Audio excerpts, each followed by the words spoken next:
नमस्कार।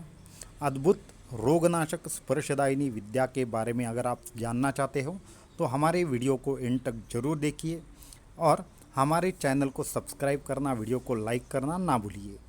इस वीडियो में मैं आपको आपको अगर अद्भुत स्पर्शदायिनी रोगनाशक विद्या अगर आप हमसे सीखना चाहते हो तो ये कैसे सीख सकते हैं, इसमें क्या क्या हम कवर करेंगे और कैसे आपको ये सिखाएंगे और इसका एंड रिज़ल्ट क्या होगा, ये सारी की सारी बातें मैं इस वीडियो में आपसे शेयर करना चाहता हूँ। तो अद्भुत रोगनाशिनी विद्या को प्राप्त करने के लिए या फिर स्पर्शदायिनी रोगनाशक विद्या को प्राप्त करने के लिए कुछ बेसिक चीज़ों की नॉलेज की आपको ज़रूरत पड़ेगी। ये भी एक विज्ञान है, जैसे कि आप डॉक्टरी सीखते हैं या फिर योग विज्ञान है, जैसे तंत्र शास्त्र है, उसी प्रकार रोगनाशन का ये शास्त्र है।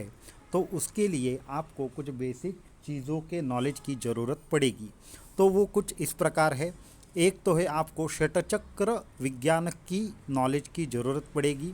तो सबसे हमारा पहला जो पार्ट होगा वो है षटचक्र विज्ञान। उसके बाद वो होगा सूर्य विज्ञान और तीसरा होगा स्पर्श विज्ञान। ये तीनों को मिलाकर एक स्पर्शदायिनी रोगनाशक विद्या का निर्माण होता है और किसी भी रोग को आप ठीक कर सकते हैं। इसमें भी दो स्टेजेस रहती है। जो फर्स्ट स्टेज है उसमें सिर्फ आपको स्पर्श मात्र से रोग को ठीक करना हम सिखाएंगे, जिसके लिए आपके सामने रोगी का होना आवश्यक है और साथ में ही कहाँ पे आपको उसके कहाँ पे स्पर्श करना है या फिर कहाँ पे आपको फोकस करना है, ये बातों का आपको नॉलेज होना ज़रूरी है। तो सबसे फर्स्ट स्टेज में हम आपको ये स्पर्श से रोग का निदान और रोग का उपचार करना सिखाएंगे। सेकेंड स्टेज में रोगी को डिस्टेंस में रख कर आपको किस तरह से इसका निदान करना है ये सिखाएंगे। और थर्ड और लास्ट स्टेज में आपको क्या करना है, तो और थर्ड और लास्ट स्टेज में चाहे वो हज़ारों किलोमीटर दूर क्यों ना हो, आप कहीं से भी उस रोगी का निदान कर सकते हैं। तो धीरे धीरे धीरे ये 3 स्टेजेस में हम आपको सिखाएंगे। अभी ये आपको सिखाएंगे कैसे, तो जितने भी लोग हमारे साथ ऑनलाइन में कनेक्ट हो सकते हैं आप ऑनलाइन में कनेक्ट हो जाइए। इसके साथ में ही इसकी कुछ मार्गदर्शक बुक्स हमने बनाई है, तो वो आपको भेजी जाएगी और उस सभी को आपको खुद ब खुद पढ़ना होगा, स्टडी करना होगा।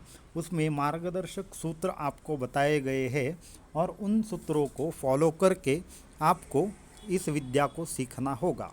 और साथ में ही जो लोग हमसे मिल सकते हैं, मिलना पॉसिबल है, उनको हम फेस टू फेस भी सिखा सकते हैं या फिर अगर आप कहीं पे भी हो तो हम लाइव आपको सिखाएंगे।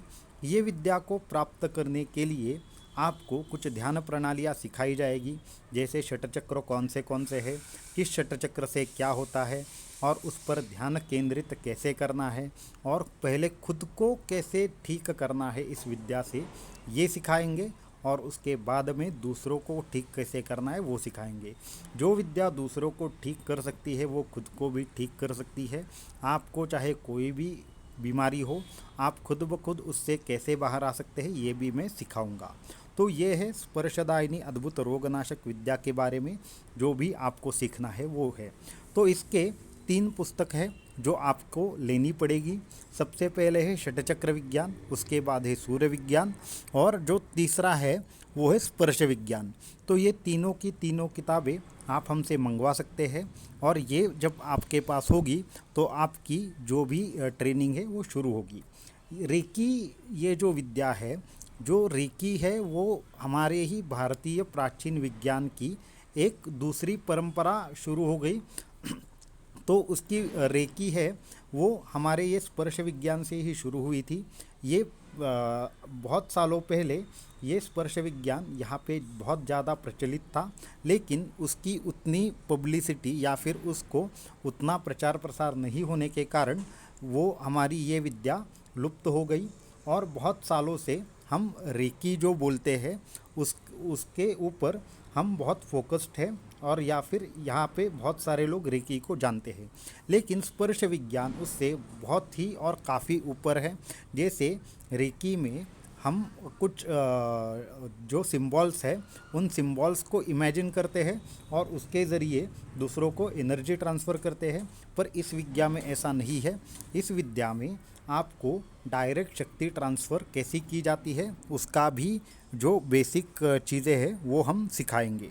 तो एक बार आप ये सीखने के बाद और बाकी सारे लोगों को सिखा सकते हो, और इसका साथ में ही आप आपके यहाँ पे इसका केंद्र भी चला सकते हो। तो ऐसी बहुत बड़ी प्रणाली खड़ी करने की हमारे मन में सोच है। तो मैं चाहता हूँ कि ये भारतीय विद्या यहाँ पे भी एस्टेब्लिश हो और इसका प्रचार और प्रसार दूर दूर तक हो जाए, क्योंकि जो हमारी परंपरा है वो टिकी रहनी चाहिए और वो बढ़नी चाहिए। तो ये विद्या बहुत ही उच्च स्तर की विद्या है।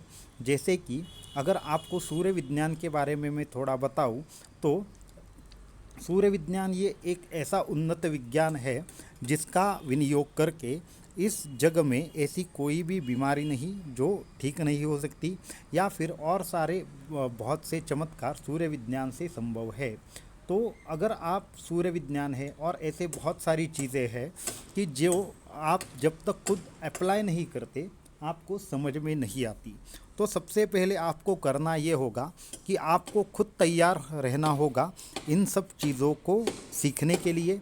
आप जब तक नहीं सीखोगे, उन सब चीज़ों का पालन नहीं करोगे, तब तक सिर्फ हम जो भी बताएंगे वो बातें सुनकर आपको कुछ भी फ़ायदा नहीं होगा। तो मैं ऐसे लोग यहाँ पे चाहता हूँ कि जो खुद ब खुद सीख सके और उसके साथ में ही आगे के लोगों को भी सिखा सके, क्योंकि इस विद्या का प्रचार प्रसार ये एक मेरे जीवन का उद्देश्य है। और ज़्यादा से ज़्यादा लोगों तक ये अगर पहुँच जाएगा तो वास्तविकली सभी के लिए ये कल्याणकारी होगा, क्योंकि इस विद्या के कोई भी साइड इफ़ेक्ट नहीं है। तो इसके लिए आपको दो चीज़ें करनी है। एक तो खुद भी सारी चीज़ों का आपको पालन करना है और साथ में ही ज़्यादा से ज़्यादा लोगों तक ये पहुंचाना है। तो इसके मेरे पास 2-3 लोग हैं जो ऑलरेडी मैंने उनको तैयार किया था और उसके बाद में उनको काफ़ी अच्छे रिज़ल्ट आ गए हैं और वो साथ में ही इसका प्रयोग भी करते हैं। लेकिन मैंने यहाँ इससे पहले ज़्यादा लोगों तक ये पहुँचाई नहीं थी, क्योंकि बुक्स लिखना था और बाकी की चीज़ों की भी तैयारी मेरी रह गई थी। अभी सारी तैयारियाँ हो गई है। इसके लिए मैं आपको अनाउंस करता हूँ कि ज़्यादा से ज़्यादा लोग इससे जुड़े और इससे कैसे कनेक्ट हो पाएंगे वो देखें। अगर आप मुझे बोलेंगे तो मैं आप तक ये बुक्स पहुँचाने की व्यवस्था करूँगा, और आपको उस सारे बुक्स को बहुत अच्छे से पढ़ना है, समझ में लेना है, और उसके बाद इसकी ज़्यादा से ज़्यादा आप जितना भी प्रयास करोगे और जितनी आप इसकी रिहर्सल करोगे, आपको ये विद्या खुद ब खुद सिद्ध हो जाएगी। और दूसरी ये बात है कि ऐसी बहुत सारी विद्याएं हैं, ऐसे बहुत सारी चीज़ें हो सकती है, पर जब तक आप एलिजिबल नहीं बनोगे, आपके अंदर योग्यता नहीं आएगी, तब तक ये विद्याएं काम नहीं करती। ये विद्या कोई चमत्कार नहीं है। अगर बात की जाए तो हमारे शरीर में जो भी केंद्र है, उस केंद्र को जब भी शक्तियाँ मिलती है वो ठीक से कार्य करता है। अगर किसी केंद्र का कार्य ठीक से नहीं हो पा रहा है तो इस केंद्र तक वो शक्तियाँ पहुँचानी एक्सटर्नली ज़रूरी होती है। जो दूसरी की एनर्जी है वो उस केंद्र को अगर मिल जाए तो वो केंद्र ठीक से काम करने लगता है। बस इसी एक आधार पर ये पूरा का पूरा विद्या है वो निर्भर करता है। तो जैसे कि अगर मैं और डिटेल में थोड़ा बताना चाहूँ तो हमारा जो शरीर है वो विभिन्न चक्रों से बंधा हुआ है, और ये जो चक्र है वो एक चक्र विविध हमारे जो शरीर में अवयव है उसका कार्य देखते हैं। जैसे कि अगर मैं बात करूं, जो हमारा मूलाधार चक्र है वो संबंधित केंद्रों से जुड़ा हुआ है। उसमें से किसी भी चक्र के जो एक पंखुड़ी है उसमें अगर कोई प्रॉब्लम आ गया, उसकी शक्तियाँ कम हो गई, तो क्या करेगा, आपको एक बीमारी होगी। और वो जो चक्र है, उसकी जो पंखुड़ी है, उसकी जो इसका जो कलर है, वो अगर कलर आप इसमें डालोगे तो वो एकदम से ठीक भी हो सकता है। तो ये ऐसा पूरा का पूरा शरीर हमारा रंगों पर काम करता है, साथ में ही चक्र पर काम करता है और साथ में ही विशिष्ट स्थानों पर काम करता है। तो ये सबका अगर कॉम्बिनेशन करेंगे तो उससे हो जाएगा हमारा दिव्य रोगनाशक स्पर्शदायिनी विद्या का निर्माण। तो इसी सब आधार पर स्पर्श विद्या का निर्माण किया गया था, उसका प्रचार प्रसार हुआ था। पिछले ज़माने में इसका बहुत ज़्यादा था, लेकिन अब ये लुप्त हो चुकी है या फिर लुप्त होने के कगार पर है। इसलिए मैं चाहता हूँ कि बहुत सारे लोग आगे आए और हमारे साथ कनेक्ट हो और ये सीखे और अपने यहाँ पे प्रचार प्रसार करें। तो आज के वीडियो में इतना ही। अगले वीडियो में मैं षटचक्र विज्ञान क्या है इस पर थोड़ा विस्तार से समझाऊंगा। अभी के लिए धन्यवाद और हमारे वीडियो को लाइक करना, चैनल को सब्सक्राइब करना ना भूलिए। धन्यवाद।